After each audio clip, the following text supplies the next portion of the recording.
नमस्कार मेरे प्यारे साथियों। पीवाईक्यू गाइड यूट्यूब चैनल में आपका एक बार फिर से बहुत बहुत स्वागत है। आज हम एनसीईआरटी की सीरीज स्टार्ट कर रहे हैं। ये सभी वनडे एग्ज़ाम्स को लेकर टारगेटेड है। जितने भी पास्ट में एग्ज़ाम्स हुए हैं या फिर फ्यूचर में जो भी एग्ज़ाम्स होंगे, उन सब के लिए ये जो हमारा जीएस एनसीईआरटी हैक सीरीज है, ये हमेशा रिलीवेंट रहेगी।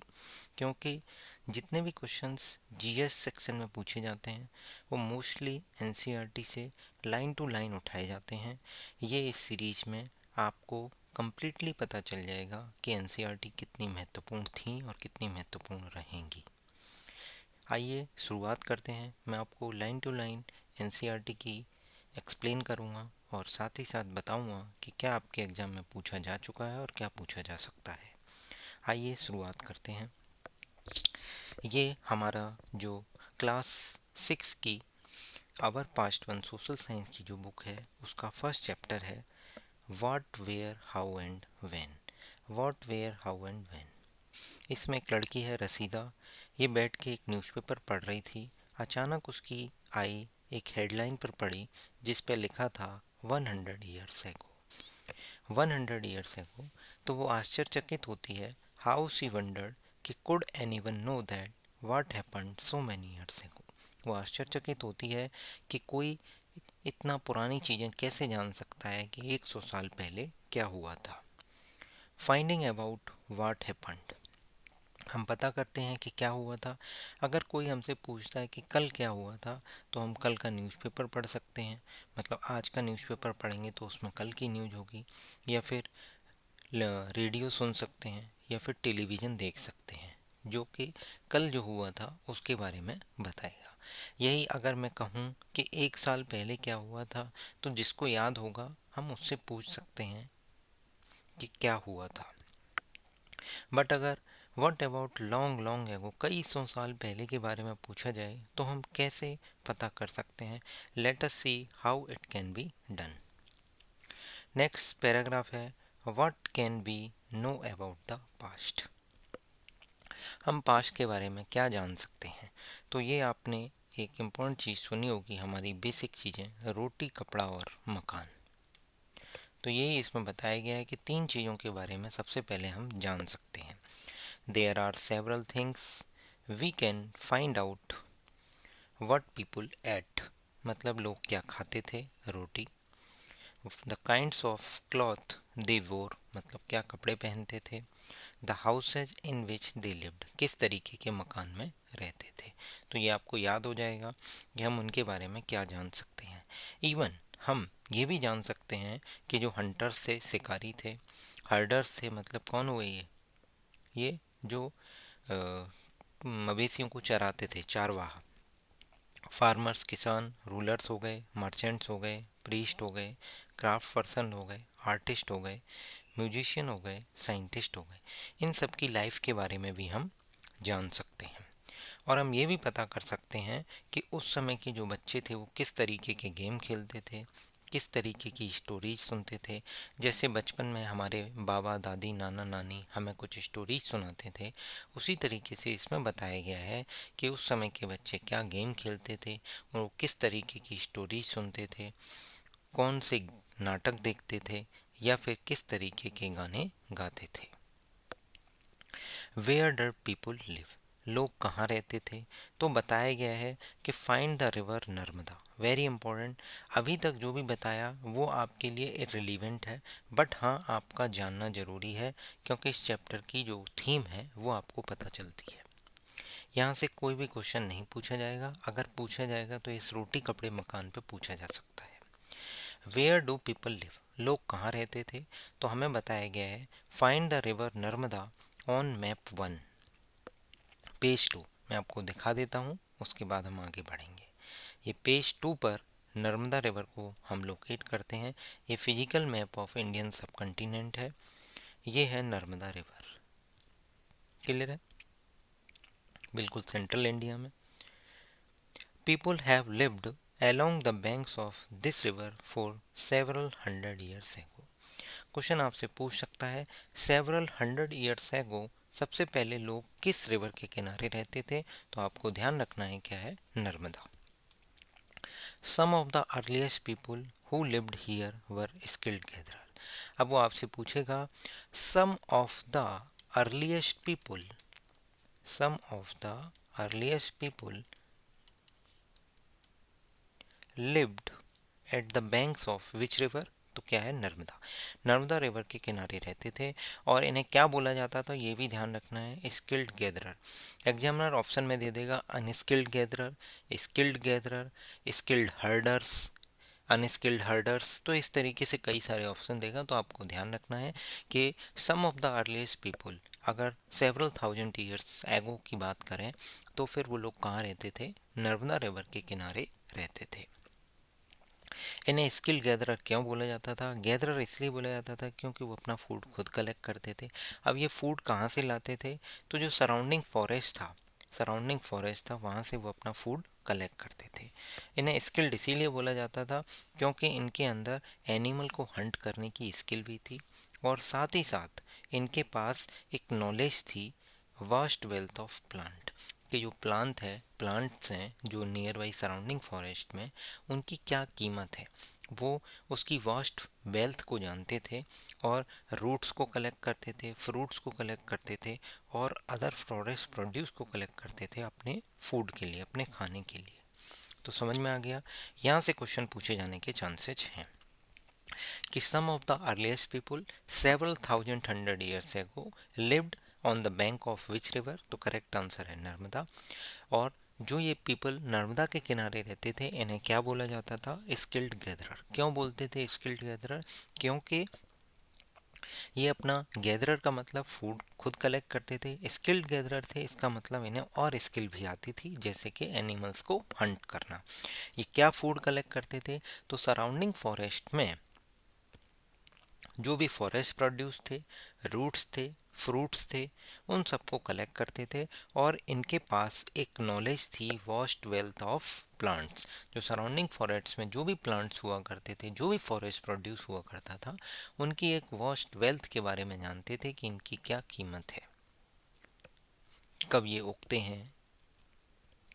ठीक है, नेक्स्ट अब हम देखते हैं सुलेमान और कीर्थार हिल्स। इसके बारे में ऑलरेडी डिफरेंट कॉम्पिटिटिव एग्जाम्स में इसके बारे में ऑलरेडी पूछा जा चुका है और अभी भी ये उतना ही इम्पोर्टेंट है। सुलेमान और कीर्थर हिल्स कहाँ पे हैं, ये नॉर्थ वेस्ट में है, देख सकते हैं सुलेमान हिल्स और कीर्थर हिल्स, ये पंजाब रीजन में है, बहुत सारी पाकिस्तान रीजन में है। Some of the areas where women and man first begin to grow crops such as wheat and barley about 8000 years ago located here। अगर 8000 ईयर्स एगो, ये प्रेजेंट है, अगर 8000 ईयर्स एगो पहले की अगर चले जाएं तो सुलेमान और कीर्थर, इन दो हिल्स के नाम आपको ध्यान रखने हैं जो कि नॉर्थ वेस्ट डायरेक्शन में है, जहाँ पे सबसे पहले वोमेन और मैन इन सब ने मिलके क्रॉप्स ग्रो करना स्टार्ट किया था। इससे पहले जो हमने पढ़ा था सेवरल थाउजेंड ईयर्स एगो, उसमें वो हंटर्स थे और गैदरर थे, ग्रो नहीं करते थे। फॉरेस्ट में जो नेचुरली चीज़ें ग्रो होती थी उनको कलेक्ट करते थे।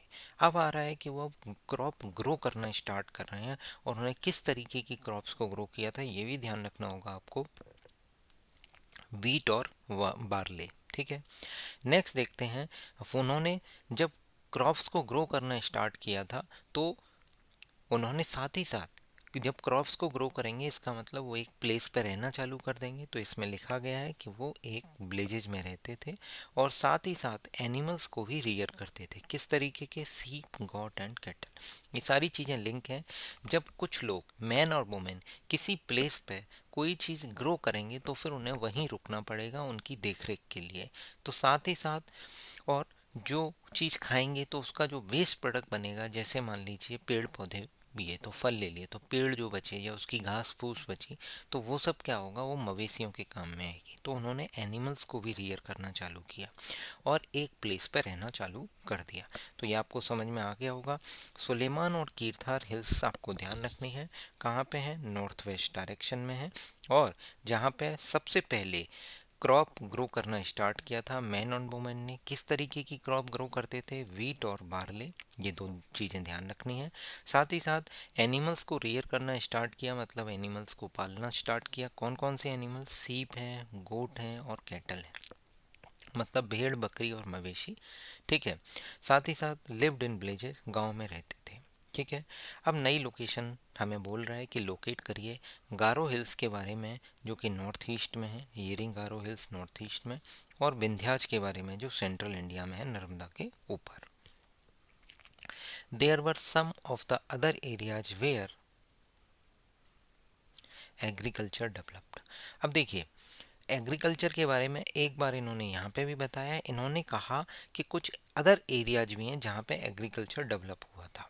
तो अगर आपसे राइस के बारे में पूछता है, बहुत ही इंपॉर्टेंट क्वेश्चन है, ऑलरेडी पूछा जा चुका है, where rice was first grown are to the north of Vindhyas. मतलब एग्रीकल्चर अगर डेवलप की बात करें तो सबसे पहले तो कहाँ हुआ था? सुलेमान और कीर्थार हिल्स में। इससे पहले जो लोग नर्मदा रिवर के किनारे रहते थे वो केवल गैदरर थे। उसके बाद धीरे धीरे उन्होंने क्या किया? अपना सेटअप स्टार्ट किया। तो कीर्थर और सुलेमान हिल्स जो है, वहाँ पे उन्होंने अपना सेटअप स्टार्ट किया, एग्रीकल्चर डेवलप किया, वीट और बार्ले नाम की जो क्रॉप्स थी उनको ग्रो किया, और साथ ही साथ सीप है, गॉट है और नए कैटल हैं, इनको रियर करना स्टार्ट किया था। और हमने देखा था इन्होंने विलेज में रहना स्टार्ट कर दिया। अब एनसीईआरटी में दिया गया है कि कुछ ऐसे एरियाज भी हैं जहाँ पे और एग्रीकल्चर के बारे में पता चलता है। There were some of the areas where agriculture developed. तो अभी तक राइस के बारे में नहीं सुना था, तो राइस के बारे में बताया गया है कि place where rice first grown are to the north of India. Exact question फिर से पूछा जा सकता है, ध्यान रखना है। Trace the river Indus and its tributaries. देखिए दिखा देता हूँ इंडस और इसकी ट्रिब्यूटरीज के बारे में इस मैप पे। देखिए ये है इंडस रिवर, इसकी ट्रिब्यूटरीज हैं झेलम, चेनाब, रावी, ब्यास और सतलज। ये 5 नदियां हैं, ये ध्यान रखनी है आपको, वेरी इंपॉर्टेंट, यहाँ से क्वेश्चन बन सकता है। इंडस की 5 ट्राइब्यूटरीज हैं, झेलम है, चेनाब है, रावी है, ब्यास है, सतलुज है। अब कोई पूछेगा कि ट्राइब्यूटरीज क्या होती हैं, तो इसमें बताया गया है ट्राइब्यूटरी सहायक नदियाँ होती हैं, वो स्मॉलर रिवर होती हैं that flow into the large river. एक बड़ी रिवर में, जैसे ये बड़ी रिवर फ्लो कर रही है, उसमें कई सारी नदियाँ आके अगर ज्वाइन करती हैं तो उन्हें बोलते हैं क्या? ट्राइब्यूटरीज। ये क्वेश्चन डायरेक्ट पूछा जा चुका है कि what are the tributaries? The smaller river that flow into the large river are called tributaries. अब बात कर रहे हैं 4700 साल पहले की। इन्होंने जो अभी जो मतलब इससे पहले जो भी चीज़ें बताई उसमें उन्होंने बताया था कि अगर सेवरल थाउजेंड ईयर्स एगो की बात करेंगे तो हम पहुंच जाएंगे कहाँ पे? नर्मदा रिवर पे। फिर अगर सेवरल 8000 ईयर्स एगो की बात करेंगे, केवल हाँ सेवरल थाउजेंड ईयर, देखिएगा यहाँ दिया गया है सेवरल 100,000 ईयर्स एगो, 100 में भी 1000 मतलब 10,000 में पहुंच जाएंगे। तो हम पहुंच जाएंगे नर्मदा रिवर पे। धीरे धीरे हम इधर आ रहे हैं, आगे की तरफ बढ़ रहे हैं, तो ये सुलेमान और कीरसाथर हिल्स की तरफ बता रहे हैं। फिर धीरे धीरे और आगे बढ़ रहे हैं तो अब ये 4700 ईयर्स एगो की बात करने लग गए। तो हमें बताया गया कि 4700 ईयर्स एगो की बात करेंगे, और यहाँ पे हम इसको भी ऐड कर सकते हैं, किसको? सुलेमान कीर्थाथर हिल्स को, और साथ ही साथ आपका ये जो विंध्या वाला पार्ट है, यहाँ पे भी एग्रीकल्चर डेवलप हुआ, यहाँ पे भी एग्रीकल्चर डेवलप हुआ। यहाँ केवल वीट और बार्ले की बात की गई थी, यहाँ राइस की बात की गई है। यहाँ इन्होंने एनिमल्स को रियर करना स्टार्ट कर दिया था, विलेज में रहना स्टार्ट कर दिया था। अब हमारा फोकस 4700 ईयर्स एगो पे है, जिसमें बताया गया है कि अब आप फोकस करिए इंडस और उसकी ट्राइब्यूटरीज पे। Some of the earliest city flourished on the bank of these rivers. तो अगर 4700 ईयर्स एगो की बात करेंगे तो अर्लीस्ट सिटीज़ जो हैं, अब सिटीज़ की बात होने लगी है, पहले विलेजेस की बात हो रही थी। तो अर्लीस्ट सिटीज़ कहाँ डेवलप हुए थे, कहाँ पे मिले हैं, फ्लोरिश हुए हैं? तो वो नदी के किनारे। कौन सी नदी? इंडस और उसकी ट्राइब्यूटरीज पे। लेटर अगर और बाद में अगर 2500 साल पहले की बात करें तो ये जो सिटी डेवलप हुए थे वो गंगा के किनारे हुए थे और उसकी ट्राइब्यूटरीज और सी कोस्ट के किनारे। तो ये ध्यान रखना है। अगर हम यहाँ पे और आगे बढ़ जाएं 2500 साल पहले की बात करें प्रेजेंट से, तो 2500 साल पहले यहाँ पे इंडस और उसकी ट्राइब्यूटरीज की बात हो रही थी, या गंगा और उसकी ट्राइब्यूटरीज की बात हो रही है, साथ ही साथ सी कोस्ट की बात भी कर ली है। तो उन्होंने बताया कि जो अर्लियर सिटीज थे वो इंडस और उसकी ट्राइब्यूटरीज के अलोंग डेवलप हुए थे, फ्लोरिस हुए थे। साथ ही साथ अगर 2500 साल पहले की बात करें तो फिर गंगा और उसकी ट्राइब्यूटरीज और सी कोस्ट के अलोंग डेवलप हुए थे। नेक्स्ट देखते हैं, locate the Ganga and its tributaries called Son नदी। ये ध्यान रखना है, सोन नदी किसकी ट्राइब्यूटरीज है? गंगा नदी थी। तो ये गंगा नदी है और ये सोन नदी है। In the ancient times, the area along these rivers to the south of Ganga are known as Magad. Very important question, पूछा जा सकता है फिर से। एंशियंट टाइम में the area along the river of Ganga or its tributaries to the south of Ganga is known as Magad, जो कि present में कहाँ पे है? बिहार में है। फिर से रिपीट करेगा क्वेश्चन, कॉम्पिटिटिव एग्जाम्स में फिर से पूछा जा सकता है। डिफरेंट कॉम्पिटिटिव एग्जाम एसएससी है, रेलवे है और कई सारे एग्जाम्स हैं, सब में रिपीट होने के चांसेज हैं कि मगध जो है वो गंगा नदी के किनारे डेवलप हुआ था।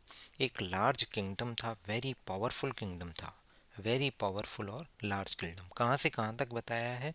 एंशियंट टाइम्स में area along these rivers, what these rivers? Ganga और उसकी tributaries, to the south of Ganga, Ganga के साउथ तक जो है वो जो किंगडम था वो एक लार्ज किंगडम था, लार्ज एरिया था, बहुत ही पावरफुल था, उसका नाम था मगध, जो कि वर्तमान में कहाँ पे है? बिहार राज्य में है।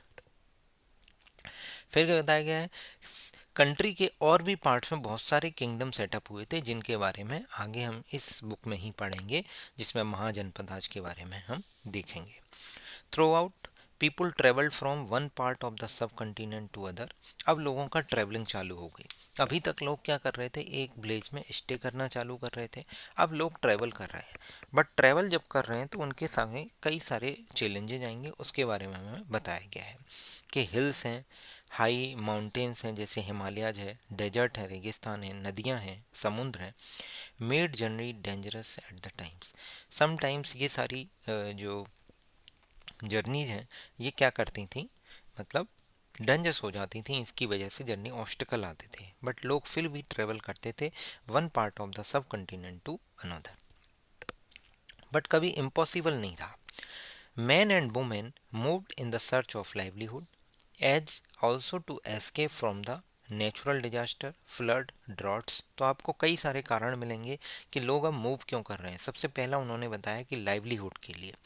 दूसरा बताया उन्होंने escape from the natural disaster, जो भी प्राकृतिक आपदाएं आती थी उनसे बचने के लिए। कौन कौन सी प्राकृतिक आपदाओं के बारे में बताया? जैसे फ्लड हो गया और ड्रॉट हो गया। ये है लाइवलीहुड। समटाइम्स मैन मार्च इन आर्मीज कॉन्करिंग अदर्स लैंड। दूसरों की लैंड को कॉन्कर करने के लिए, जीतने के लिए मैन जो है वो आर्मी के फॉर्म में चलते थे, ग्रुप में चलते थे। ठीक है, तो ये भी एक रीजन था। दूसरा, मर्चेंट ट्रेवल विद द कारवाज। जो मर्चेंट्स थे, जो व्यापारी लोग थे, वो कारवां में चलते थे, झुंड में चलते थे। और शिप्स जो है वो वैल्यूएबल गुड्स को कैरी करते थे फ्रॉम प्लेस टू प्लेस। अगर रिलीजियस टीचर्स की बात करें तो वो लोग विलेज टू विलेज वॉक करते थे, टाउन टू टाउन। उसके पीछे रीजन था क्या? कि वो एडवाइस करते थे और इंस्ट्रक्शंस देते थे, उसके लिए वो रुकते थे उन प्लेसेस पर और वो वॉक करते थे from village to village and sea to sea. सबका अलग अलग उद्देश्य था। मर्चेंट व्यापारी धंधा करने के लिए जा रहा है, जो आपके प्रीस्ट हैं, रिलीजियस टीचर्स हैं, वो किस लिए जा रहे हैं? इंस्ट्रक्शंस देने के लिए या फिर एडवाइस करने के लिए। Finally some people perhaps travel driven by the spirit of adventure. कुछ लोगों को ये पसंद था एडवेंचर, इसीलिए वो लोग ड्राइव करते थे, इधर उधर ट्रेवल करते थे। And wanting to discover new and exciting places. इतना एडवेंचर उन्हें पसंद था कि भाई हम नए प्लेसेस को एक्सप्लोर करेंगे, नई चीज़ों को देखेंगे, उन्हें डिस्कवर करेंगे। तो कुछ लोग इस रीजन की वजह से भी ट्रेवल करते थे। इसकी वजह से क्या हुआ कि लोगों के बीच में शेयरिंग ऑफ आइडियाज़ हो गया। क्योंकि कोई किसी किसी काम को किसी तरीके से करता था, कोई किसी काम को किसी तरीके से करता था। तो इससे क्या हुआ, शेयरिंग ऑफ आइडियाज हुआ बिटवीन द पीपल। क्लियर है।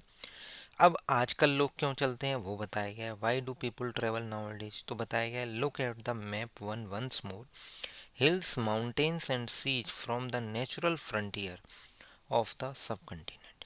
अब जो है आप देखेंगे हिमालय नॉर्थ में एक नेचुरल फ्रंटियर है, मतलब सब कंटिनेंट की एक सीमा है। वो मतलब बता रहे हैं कि जो भी हिल्स हैं, जो भी माउंटेन हैं, जो भी सी हैं, वो नेचुरल फ्रंटियर हैं सब कंटिनेंट के। While it is difficult to cross these frontiers, those who wanted could and did scale the mountains and cross the sea. पता होगा कई सारी चीज़ें जो इम्पॉसिबल लगती हैं बट उनको भी पॉसिबल बना दिया गया है। पीपल अक्रॉस द फ्रंटियर, जो फ्रंटियर मतलब सब कंटिनेंट के दूसरी तरफ भी लोग सब कंटिनेंट में आते हैं और सेटल हो जाते हैं। ये आज की स्थिति बताई है। ये भी इम्पोर्टेंट है हमारे लिए, ये भी पढ़ना बहुत ज़रूरी है, यहाँ से भी क्वेश्चन पूछे जाते हैं। This is the map of south Asia. ये जो मैप है ये किसका मैप है, एक साउथ एशिया का मैप है, मतलब एशिया का ही एक पार्ट है, इसीलिए इसको सब कंटिनेंट बोला गया है। क्योंकि एशिया क्या है, एक कंटिनेंट है, और साउथ एशिया क्या है, एशिया का एक पार्ट है, इसीलिए इसको बोला गया है सब कंटिनेंट। वैसे तो इसका जो एरिया है वो एरिया भी एक कंटिनेंट के बराबर तो नहीं हुई है, बट फिर भी बहुत बड़ा है, इसीलिए इसको बुलाया गया है सब कंटिनेंट। अगर प्रेजेंट डे की बात करें तो भारत है, पाकिस्तान है, बांग्लादेश है, नेपाल है, भूटान है, श्रीलंका है, और and the neighbouring country like Afghanistan, Iran, China, Myanmar, ये सारे के सारे साउथ एशिया का हिस्सा हैं। South Asia is often called subcontinent because although it is smaller than a continent, it is very large and separated from the rest of the Asia by the sea mountain. ये जो बचा हुआ Asia है उससे separate करता है सी से, हिल से, माउंटेन से, इसीलिए इसे अलग पार्ट बोला गया है सब कंटिनेंट। नेक्स्ट हम पढ़ेंगे अब जो मूवमेंट हो रहा है लोगों का, जो अभी हमने पढ़ा नाउ अ डेज, तो these movement of people enriched our cultural tradition.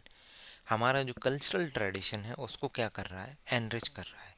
Peoples have shared new ways of carving stones, composing music, even cooking food over several hundred years ago. जब लोगों का मूवमेंट स्टार्ट होगा तो हमारा जो कल्चरल ट्रेडिशन है वो एनरिच होगा, लोग नए आइडियाज शेयर करेंगे आपस में, कई सारी चीज़ों के नए तरीके मिलेंगे हमें। जैसे इसमें बताया है people shared a new way of carving stone, composing music, even cooking food. ठीक है। नेक्स्ट हम बात करते हैं नेम्स ऑफ द लैंड। अब लोग जहाँ रहते थे इस लैंड का क्या नाम दिया गया उसके बारे में, यहाँ से क्वेश्चन बन सकता है फिर से, very important. Two of the word we often use for our country are India और भारत। इंडिया और भारत दो तरीके के वर्ड यूज किए जाते हैं। उसमें बोला गया है the word India comes from the word Indus. जो इंडिया नाम का वर्ड है वो किससे आया है, इंडस से आया है, जिसे संस्कृत लैंग्वेज में क्या बोला जाता है, सिंधु। आपसे ये पूछ लेगा जो इंडिया वर्ड है वो किस रिवर के नाम पे रखा गया है, तो इंडस रिवर के नाम पे रखा गया है। और इंडस रिवर को सिंधु किस लैंग्वेज में बोलते हैं, तो संस्कृत लैंग्वेज में बोला जाता है। अगर आप अपने एटलस में जो भी आप पे मैप है, वर्ल्ड मैप है, उसमें अगर ईरान और ग्रीस को देखेंगे तो ईरानियन और ग्रीक्स जो थे, ईरान के लोगों को ईरानियन बोला गया और ग्रीस के लोगों को क्या बोला गया, ग्रीक्स, यूनानी, who came through the north west about 2500 years ago and were familiar with the Indus. मतलब जो ईरान और ग्रीस के लोग थे जो 2500 साल पहले इधर आए थे, वो लोग इंडस रिवर से फेमिलियर थे, बट उन्होंने इंडस को क्या बोला था, हिंडोस, HINDOS, या फिर इंडोस। और जो इस लैंड के ईस्ट में जो लैंड थी उसको बोला था इंडिया। देखिए इंडस रिवर जो मैंने आपको दिखाई थी अभी मैप में, उसके ईस्ट में जो एरिया था, देखिए इंडस के ईस्ट वाला एरिया, इसी को बोला गया क्या, इंडिया। यही इसमें मेंशन किया गया है। तो यहाँ से हमें कई सारे क्वेश्चन बन सकते हैं कि भारत नाम जो है और इंडिया, दो नाम दिए गए, जिसमें अगर बात करें कि इंडिया जो का वर्ड है वो कहाँ से आया है, इंडस रिवर से आया है। इंडस रिवर को संस्कृत में सिंधु बोलते हैं, ऐसे याद कर सकते हैं, एस से सिंधु और एस से संस्कृत। अगर और आगे बढ़ते हैं तो जो ईरानियन और ग्रीक्स लोगों की बात करेंगे, जो कि नॉर्थ वेस्ट डायरेक्शन से आए थे 2500 साल पहले, वो इंडस रिवर से फेमिलियर थे और वो ये जानते थे कि इंडस के ईस्ट में कोई लैंड है जिसे इंडिया बोला जाता है। क्या बोलते हैं? इंडिया। ठीक है, उन्होंने इसको इंडिया बोला था। The name Bharat used for a group of people who lived in the northwest, who are mentioned in the Rig Veda. Very important. Bharat नाम किस वेद में दिया गया है, तो आपको ध्यान रखना है ऋग्वेदा में है। ऋग्वेदा 3500 साल पहले का एक अर्लीस्ट कंपोजिशन है। किस लैंग्वेज में है? संस्कृत में है। एग्जैक्ट क्वेश्चन आपको मिलेंगे लाइन टू लाइन। एनसीईआरटी की एक एक लाइन महत्वपूर्ण है, तो यहाँ से पैराग्राफ से कई सारे क्वेश्चन बनेंगे। The name Bharat was used for a group of people who lived in the north west. तो ऋग्वेदा के अनुसार, ऋग्वेदा क्या है? 3500 साल पहले लिखा गया एक अर्लीस्ट कंपोजिशन है जो कि संस्कृत लैंग्वेज में लिखा गया है। साथ ही साथ आपको ध्यान रखना है ये भारत नाम किस में दिया गया है, किस अर्लीस्ट कंपोजिशन में? ऋग्वेदा में दिया गया है, जो कि उन ग्रुप ऑफ पीपल्स के लिए यूज किया जाता था जो कहाँ रहते थे? नॉर्थ वेस्ट में। ध्यान से सुन लीजिए, ठीक है।